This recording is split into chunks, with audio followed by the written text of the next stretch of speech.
Hello, my dear students. We have learning the lesson 3.5, the alchemy of nature. In the last video, we studied still this page 120 till to shall pass. Now, today we are going to start from this paragraph. We saw an army of ants lugging a fly which was at least 10 times the ant's size. खूप छान अशा प्रकारचे examples या रायटरनी रक्षा भराडिया यांनी या नेचरबद्दल दिलेले आहेत. निसर्गाची जी किमया आहे त्याबद्दल इथे बरेचसे आपण एक्झाम्पल्स पाहत आहोत.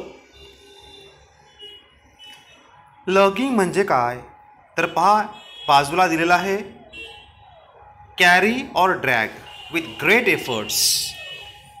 वाहून नेणे, खूप प्रयत्न करीत आपल्यासोबत वाहून नेणे. वी सॉ ॲन आर्मी ऑफ ॲन्ट्स. ॲन्ट्स तुम्हाला माहितीच आहे, मुंग्यांची आर्मी. आपण जर निरीक्षण केलं त्यांचं तर ते काहीतरी आपल्यासोबत एकजुटीने प्रयत्न करीत त्यांच्या वजनापेक्षा अधिक वाहून नेत असतात, कॅरी करत असतात, लगिंग करत असतात. A fly which was at least 10 times the and size. पहा, अतिशय सुंदर एक्झाम्पल ह्या ऑथरने आपण पाहत आहोत. खूप सुंदर अशा प्रकारचे एक्झाम्पल्स या ठिकाणी दिलेत. त्यांना एकच सांगायचं आहे की प्रत्येकाच्या जीवनामध्ये त्याच्या कुवतीपेक्षा अधिक काही वेळेस समस्या येतात, संकटे येतात, परंतु त्या संकटांवर मात करणं किंवा ते ज्या प्रॉब्लेम्स असतात ते काही काळ राहतात आणि चांगले दिवस येत असतात. तर त्यासाठी ह्या ठिकाणी आपण निसर्गातील अनेक एक्झाम्पल्स पाहत आहोत. आता पाहत आहोत आपण मुंग्यांबद्दलचं. मुंग्यांमध्ये किती शक्ती असते. आपण जर पाहिलं, छोटी एक मुंगी घेतली, तिचं वजन किती असतं, ती साईज काय असते, अतिशय टेंडर, अतिअल्प. तर त्यांच्या वजनापेक्षा 10 टाइम्स जास्त, 10 पटीने अधिक वजन असलेलं ते आपल्यासोबत त्याला कॅरी करत असतात. Very difficult. The ants organized themselves around the fly, lifted it on frail feelers and carried it to quite a distance. इथे पहा, फ्रेल फिलर्स शब्द आलेला आहे. पाहूया आपण त्याचा अर्थ. वीक लेग्स, कमकुवत, अतिशय अशक्त, कमकुवत. Lifted it on frail pillars and carried it to quite distance. अशा प्रकारच्या कमकुवत, अशक्त मुंग्या, म्हणजे पाय अतिशय फ्रील असतात, अशा अशक्त पायांनी सुद्धा ते दूरवर ते आपलं वजन लिफ्ट करीत, लगिंग करीत कॅरी करत असतात. Their teamwork and perseverance were impressive. अतिशय उत्तम या ठिकाणी हे वाक्य आहे. हे सगळं शक्य कसं होतं त्यांच्याकडून तर ते म्हणजे टीमवर्क, आणि दुसरं म्हणजे परसेवरन्स, त्यांच्यात असलेली चिकाटी. बघा, टीमवर्क आणि चिकाटी ह्या 2 गुणांमुळे ह्या ॲन्ट्स त्यांच्यापेक्षा 10 पट अधिक साईजने असलेलं वजन लिफ्ट करत कॅरी करत नेत असतात. What if we too are consistent, organized, focused? Spider webs are delicate, yet very strong. आपण सुद्धा अशा प्रकारे कन्सिस्टंट असणं, एखाद्या कामामध्ये परसेवरन्स ठेवणं,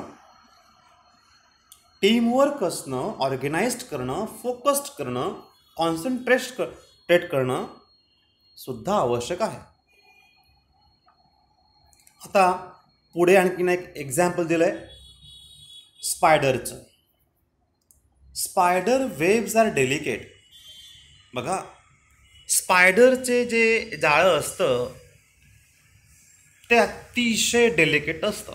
आपल्याला माहिती आहे, कोळी आपण ज्याला म्हणतो त्याने केलेलं ते आपण बघतो घरांमध्ये कुठे कोपऱ्यांमध्ये ते वेब केलेलं असतं, त्या कोळीने, त्या स्पायडरनी जाळं तयार केलेलं असतं. Are very delicate, yet very strong. Delicate असलं ना तरी ते स्ट्रॉंग असतं. A rainbow colours the entire sky.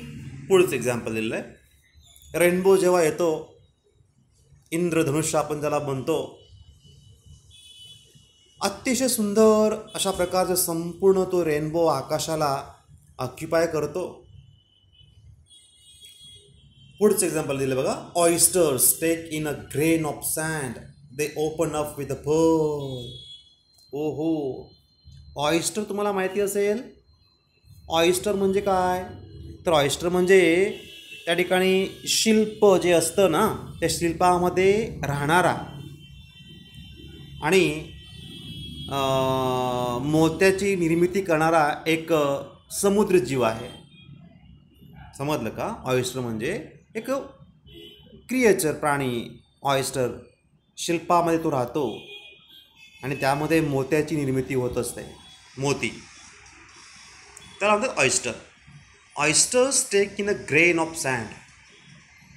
तर ते त्या सँड वाळूमध्ये असतात. They open up with a pearl. आणि त्यांच्यामध्ये अशा प्रकारे पर्ल जो आहे, मोती जो आहे, तो दिसून येतो. Innumerable stars shine across the definite sky. Innumerable stars. Innumerable म्हणजे काय?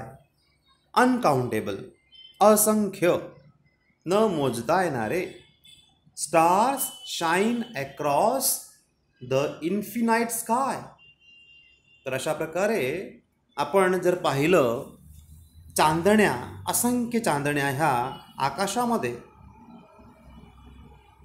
आपण पाहतो. Shine across the infinite sky, अनंत अशा पद्धतीने. Clouds take new shapes with every passing moment. क्लाउडसुद्धा प्रत्येक पासिंग मोमेंटमध्ये जात असताना पुढे पुढे ते आपले शेप चेंज करत असतात. The wind makes trees dance with unhindered passion. अनहाइंडर्डचा अर्थ बघा काय दिलं ग्लॉसरीमध्ये. Unhindered, not hindered or obstructed. म्हणजेच आपण ज्याला बोलतो कुठल्याही प्रकारचा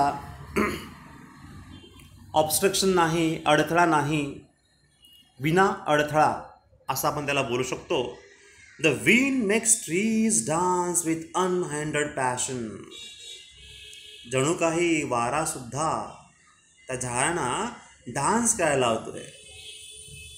विथ अनहाइंडर्ड पॅशन, कुठल्याही प्रकारचं अडथळा न निर्माण करता.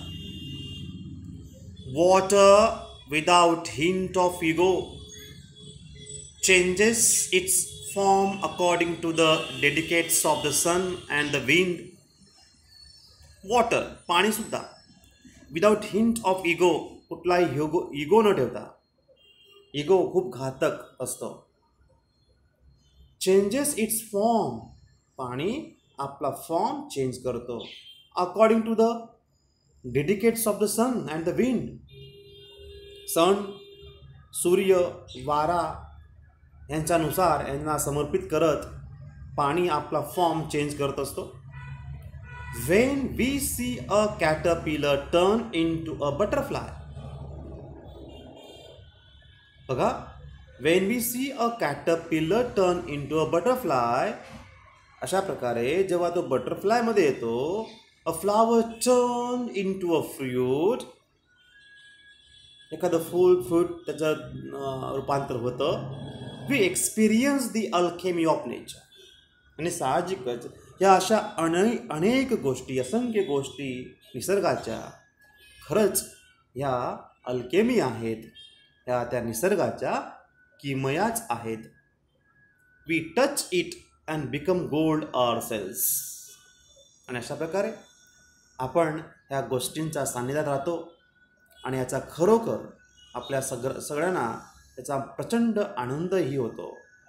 अशा प्रकारे निसर्गाची किमया काय आहे, कशी आहे, या ठिकाणी ह्या रायटरने रक्षा भराडिया यांनी खूप सुंदर कमी वर्ड्समध्ये सांगण्याचा चांगला प्रयत्न या ठिकाणी आपण पाहत आहोत. मित्रांनो, पुढे आहे इंग्लिश वर्कशॉप. नक्कीच तुम्हाला हा लेसन समजला असेल. तुम्हाला या ठिकाणी शब्दांचे अर्थ जे आहेत ते पूर्ण करायचे आहेत. लिहून घ्या आपल्या वहीमध्ये. त्यानंतर इंग्लिश वर्कशॉपमध्ये जर आपण पाहिलं, पहिला प्रश्न आहे तो म्हणजे go through the text again and complete the web that highlights the various features of flower of hibiscus plant. One is done for you.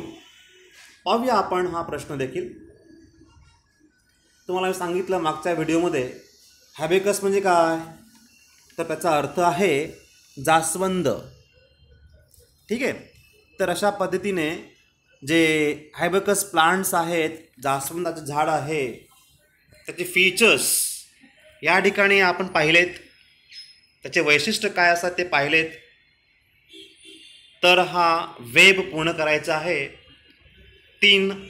एकूण 4 फीचर्स इथे पाहिजे आहेत. त्यापैकी एक आपल्यासमोर आहे, फ्लावर ब्लूम्स एव्हरी फोर्टनाईट. जास्वंदाचं फूल हे प्रत्येक पंधरवड्यात फुलत असतं. हे एक फीचर पाहिलं आपण. अशा प्रकारे आणखीन फीचर आहेत टेक्स्टमध्ये, ते शोधा आणि लिहा. ठीक आहे, मी तुम्हाला सांगतो. बघा, या ठिकाणी आपण काय लिहू शकतो आणखीन याबद्दल. दुसरं फीचर सांगतो आहे, it leaves in full splendour only for one day. हे बघा, हे सेकंड फीचर आहे. ह्याचं जे जीवन असतं हे एका दिवसाचं असतं. It lives in full splendour only for one day. आता आपण थर्ड फीचर पाहूया. Through the day it smiles with the sun. दिवसभर सूर्याकडे बघत जणू काही ते स्माइल करत असतं. And dances with the wind. आणि वाऱ्यासोबत डान्स करत असतं. आता चौथा आपण फीचर पाहूया. It starts withering in the evening. जशा प्रकारे संध्याकाळ होत जाते तर हे फूल विल्टरिंग होत जातं, सुकत जातं, कोमेजत जातं. And thereafter become one with the sun. आणि अशा पद्धतीने ते गळून सुकून पळून जातं. In this way these are the 4 features of hibiscus plant we have seen. Remaining part of this English workshop we will see in coming video. Till then, thank you.